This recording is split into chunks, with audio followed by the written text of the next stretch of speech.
কি কি বিশৃঙ্খল অবস্থা! গোড়াতেই এত গলদ থাকলে পরে কি হবে? হ্যাঁ, না, ব্যাপারটা তো জানাতে হবে।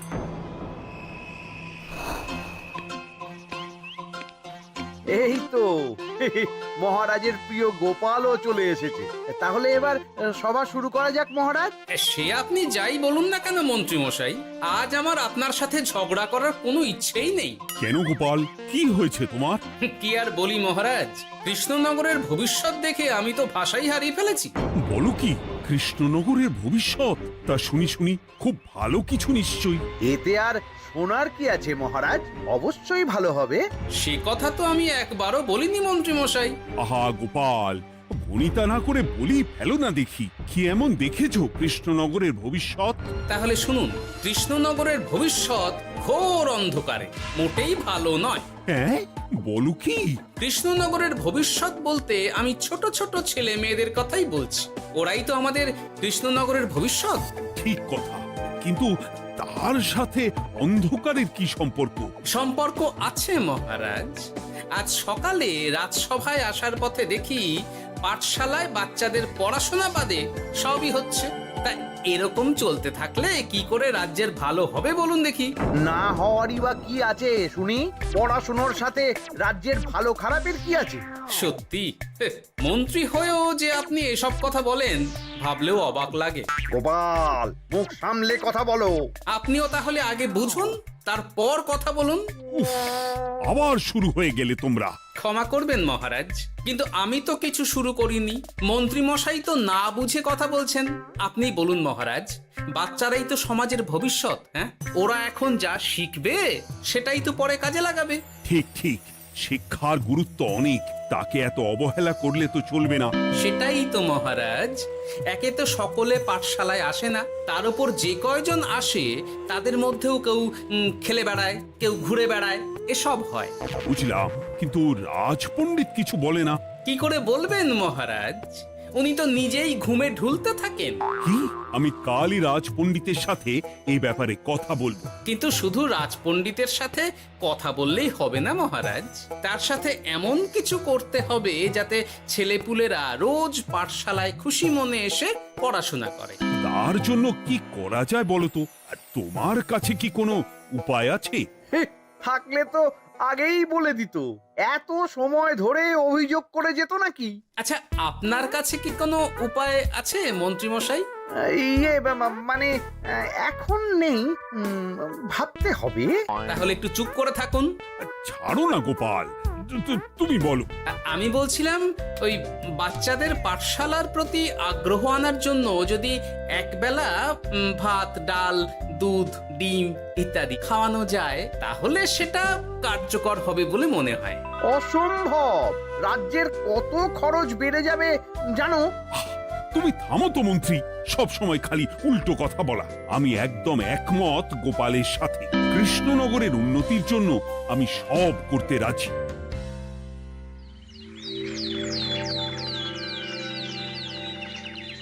তোমার কিছু বলার আছে পণ্ডিত, পাঠশালার এই অব্যবস্থার ব্যাপারে?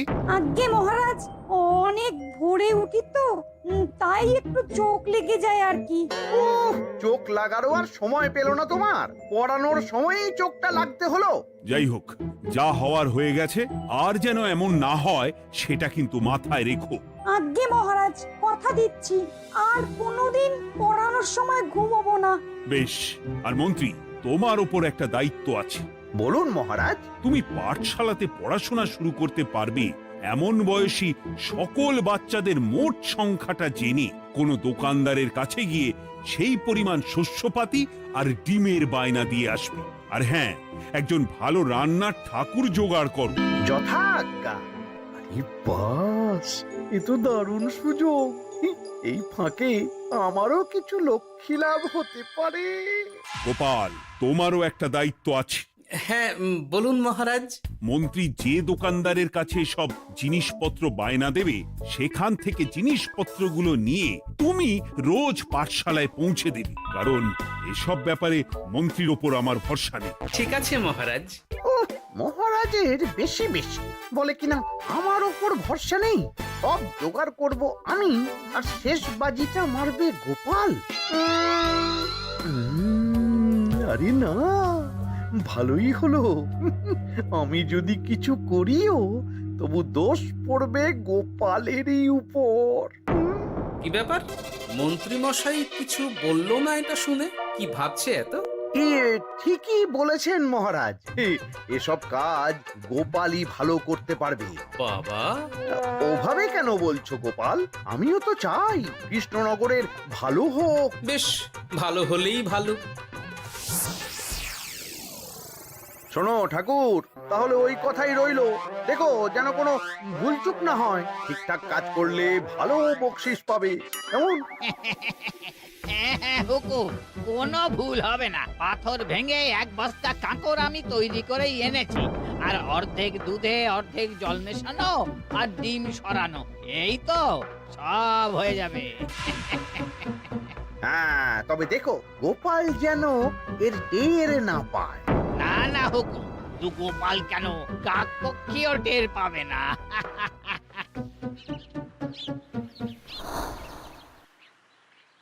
যাক বাবা, এবার শুধু জিনিসের দামটা মহারাজকে বাড়িয়ে বললেই কাজ হাসিল।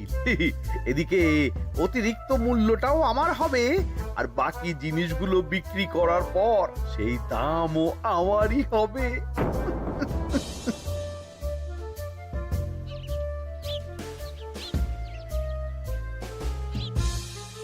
কই রে, কোথায় যাচ্ছিস সব তোরা? কাল থেকে অবশ্যই সব পাঠশালায় যাস, কিন্তু বন্ধুদেরও বলিস যেতে। ভাত, ডিম, দুধ আরো কত কি ভালো ভালো সব খাবার দেওয়া হবে রে। তাই ডিমও দেবে? হ্যাঁ রে, মহারাজ এই নতুন নিয়ম করেছেন। আমি নিজে গিয়ে জিনিসপত্র দিয়ে আসবো। কে মজা, আমি তো তাহলে রাত যাব পাঠশালা। বেশ দারুণ ব্যাপার হলো তো। এবার তো রোজ পাঠশালা যেতেই হবে। আচ্ছা বেশ, এবার চলি তাহলে।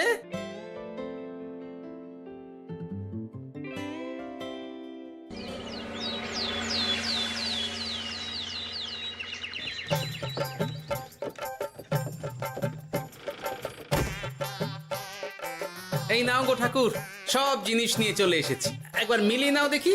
ঠিক আছে গোপাল দাদা, এখনই সব দেখে নিচ্ছি।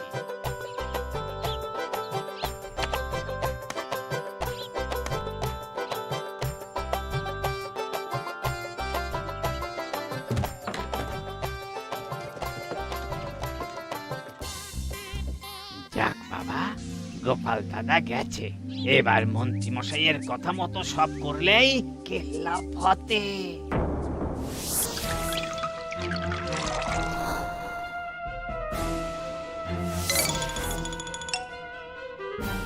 কই গো ঠাকুর?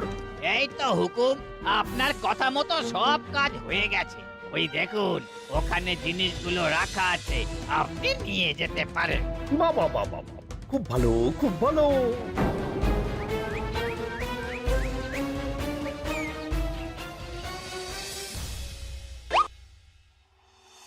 ও কি, অর্ধেক ডিম দিলে যে? বাকিটা কোথায়? কিসের বাকি? ডিমটা অমনি দেখতে। বললেই হলো। ডিম কখনো অর্ধেক হয়? বাকিটা কোথায় বলো, নইলে কিন্তু। আরে বাবা, তুমি ডিম খেতে খুব ভালোবাসো বুঝি? হ্যাঁ তো। তাহলে এটা জানো না যে অর্ধেক ডিমের দ্বিগুণ শক্তি হয়? সত্যি? হ্যাঁ, তা নয় তো কি মিথ্যে? ওই জন্যই তো আমি তোমাদের সকলকে অর্ধেক ডিম দিই। আরে বাস, এটা তো আমরা কেউই জানতাম না। ঠিক আছে, আমি আমার সকল বন্ধুকে এটা জানাবো। যাক বাবা, বিশ্বাস করলো তবে, নইলে আর একটু হলেই ধরা পড়ে যেতাম।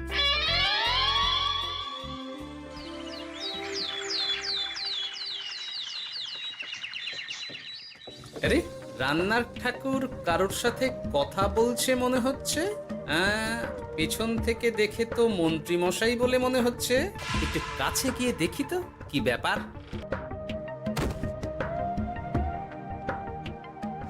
আরে গোপাল দাদা যে, তোমার কথাই ভাবছিলাম, আর দেখো তুমি চলে এলে। হুম, তুমি কি নিশ্চিত যে তুমি আমার কথাই ভাবছিলে? আমি তো তোমাকে কারোর একজনের সাথে কথা বলতে দেখলাম। আবার মন্ত্রী মশাইকে দেখে ফেলেনি তো? কথাটা এ ফাঁস হয়ে যাওয়ার আগেই আমাকে কথা ঘোরাতে হবে। কি গো বলো, এত কি ভাবছো? হ্যাঁ, ইয়ে, না না, এতে ভাবার আর কি আছে? কেউ না কারোর সাথে কথা বলিনি। আমি তো একাই ছিলাম। তুমি বোধহয় ভুল দেখেছো। হ্যাঁ, ভুলই হবে। কি ব্যাপার, ঠাকুর এভাবে বলছে কেন? তাহলে কি সত্যি ভুল দেখলাম নাকি অন্য কোনো ব্যাপার আছে? না, পরে দেখতে হচ্ছে। ঠিক আছে, এই আমি যাই গো। হ্যাঁ, অনেক কাজ আছে। হুম, না না না, ঠাকুর যতই বলুক না কেন কেউ ছিল না সেখানে, তবু মনটা কেমন যেন খটকা লাগছে। যাই হোক, মনে হওয়া নিয়ে তো আর কিছু করা যাবে না। এখন যাই কাজে। তা মন্ত্রী, পাঠশালায় রোজ ভালো মানের আনাজপাতি যাচ্ছে তো? আগে হ্যাঁ মহারাজ, আমি তো ভালো মানেরই সব চাল ডালের বায়না দিয়েছি। কথা মতো তো সেগুলোই পাঠানোর কথা। তবে বাকিটা গোপাল জানে। মানে গোপাল জানে মানে ঠিক কি বলতে চাইছেন আপনি মন্ত্রী মশাই? না মানে জিনিসগুলো সব নিয়ে তো তুমিই যাও, তাই আর কি। সেটাও করতে হচ্ছে, কারণ মহারাজ আপনার উপর ভরসা করতে পারেন না। গোপাল, ঠিক আছে, আমি বুঝতে পেরেছি। মন্ত্রী, সপ্তাহে সপ্তাহে জিনিসের দাম মিটিয়ে দিচ্ছ তো? হ্যাঁ হ্যাঁ, আগের সপ্তাহের দাম মিটিয়ে দিয়েছি, কিন্তু পরেরটা বাকি। আর মহারাজ, বলছিলাম কি, পরের মাস থেকে জিনিসের দাম একটু বাড়তে পারে। কি হলো? মন্ত্রী মশাইয়ের এই ব্যাপারটা কেমন যেন লাগলো না, চোখে চোখে রাখতেই হবে।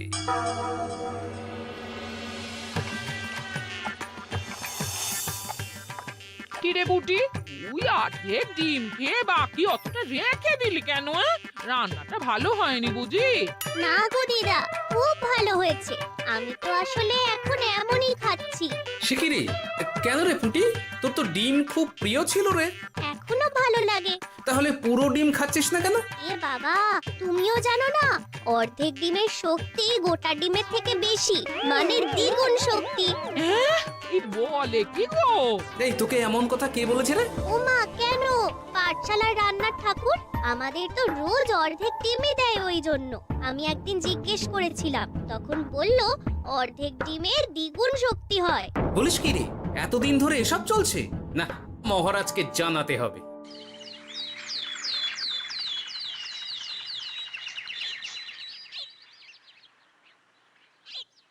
আরে, গোপাল এত সকাল সকাল রাজবাড়ির দিকে যাচ্ছে কেন? গিয়ে আড়াল থেকে দেখি তো।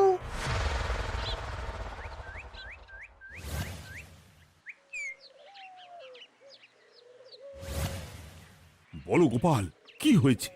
হঠাৎ কেন এভাবে একা দেখা করার কথা বললি? আসলে মহারাজ, আমি চাই না এই ব্যাপারটা মন্ত্রী মশাই জানুক, তাই একান্তে আপনার সাথে কথা বলতে চাই। কেন, কি হয়েছে সব খুলে বলো। তাহলে শুনুন মহারাজ।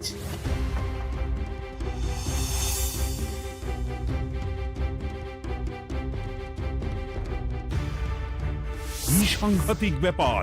আমি এখনই ওই রান্নার ঠাকুরকে কারাগারে বন্দি করার আদেশ দিচ্ছি। না মহারাজ, সেটা ভুলেও করতে যাবেন না। আমার এই পুরো ব্যাপারটাতেই সন্দেহ আছে। পুরো পরিকল্পনার পেছনে মনে হচ্ছে অন্য কেউ আছে মহারাজ।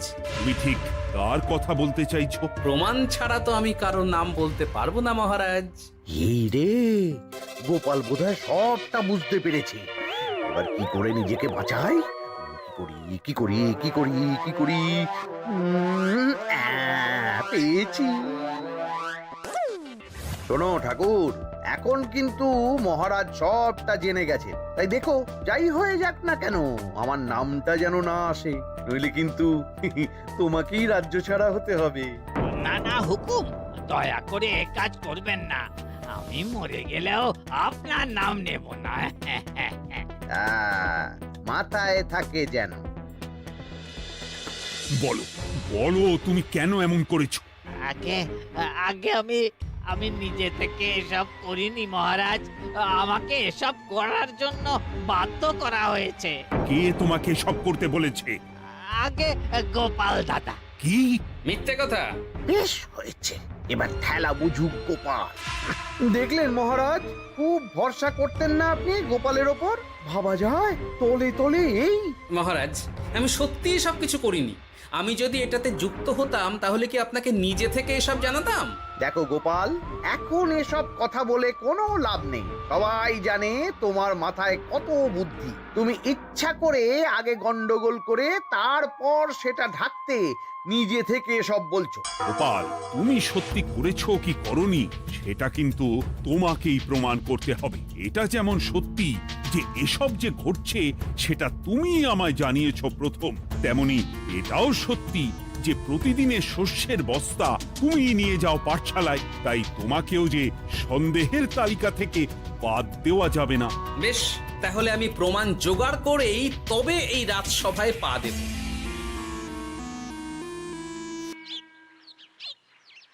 আজকের পরে আমি আরো নিশ্চিত যে এসবের পিছনে মন্ত্রীমশাই যুক্ত আছে। এবার শুধু ওনাকে হাতে নাতে ধরার ব্যবস্থা করতে হবে। ও কি দাদু, তুমি এই সময় বাড়ি ফিরছো? হ্যাঁ রে, তোর দাদুকে আর চোরের অপবাদ দিয়েছে, তাই প্রমাণ জোগাড় না করে আমি রাজসভায় যাব না। কি বললি? তোমাকে কে চোরের অপবাদ দিয়েছে? কে আবার? ওই মন্ত্রী। কিন্তু আমার সন্দেহ হচ্ছে যে আসল চোর ওই মন্ত্রী। বাস, তাহলে আর চিন্তা কি? আমরা আছি তো, মন্ত্রীর ওপর নজর রেখে তোমাকে সব খবর দিয়ে যাব। হ্যাঁ দাদু, আমারও অনেক রাগ হয়েছে। এতদিন মিথ্যে বলে আমাদের অর্ধেক ডিম খাইয়েছে। আমি এটা কিছুতেই মানতে পারছি না। এবার সত্যিটা সবার সামনে আসবেই।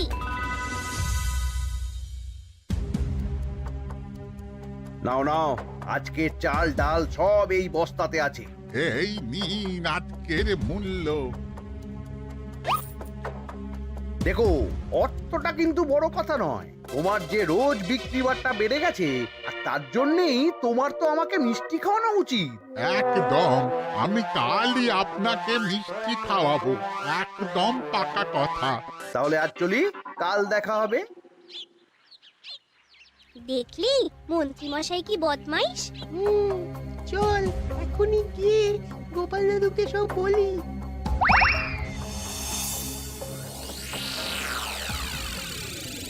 তাহলে এটাই হলো আসল ব্যাপার।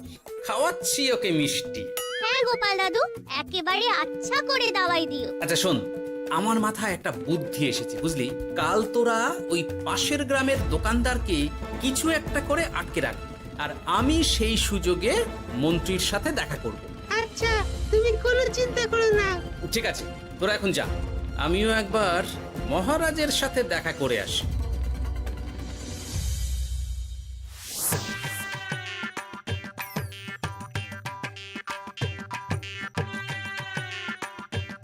আসতে পারি মহারাজ? আরে গোপাল যে, এসো এসো। মহারাজ, কথা মতো আমি প্রমাণ জোগাড় করে ফেলেছি, কিন্তু সেটা দেখার জন্য আপনাকে কাল আমার সাথে একটা জায়গায় যেতে হবে। বেশ, আমি যাবো।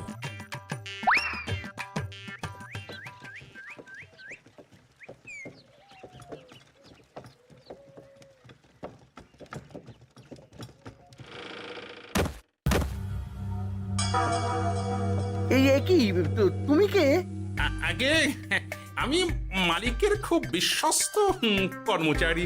আজ সকালে মালিক একটা অন্য কাজে ব্যস্ত হয়ে পড়েছে, তাই আমাকে পাঠালো।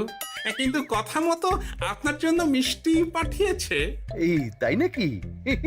দাও দাও দাও দাও, শুনেছি তোমাদের গ্রামের মিষ্টিও নাকি খুব ভালো। হ্যাঁ, ওই আর কি। নিন।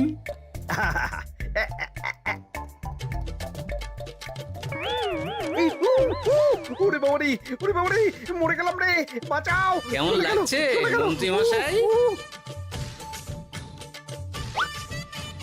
গোপাল, তুমি? ও মায়, আমি ছাড়বো না।